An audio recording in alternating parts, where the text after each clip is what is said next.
And the raw precious metal draws for your lead. Moving up is Dugos favorite.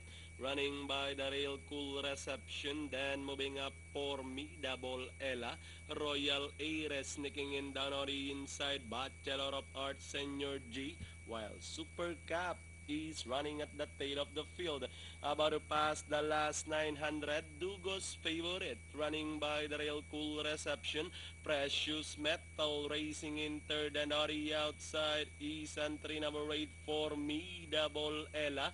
Bachelor of Arts running by the rail, Royal Ares third last, second last, Senor G, while Super Cap is still running in behind them. Heading towards the last 450, Dugos favorite still leading the field. Cool Reception remains in second by the rail, closing in a wadi outside Royal Ares. Then running by the rail, Bachelor of Arts now opted to run in between runners. Cool Reception running by the rail, Dugos favorite, Bachelor of Arts, Royal Ares. Four runners are fighting it out for the lead. Cool Reception, Dugos favorite, Royal Ares moving up on the outside.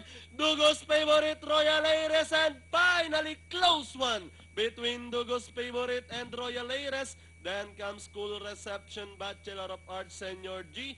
Close between Super Cap and Precious Metal.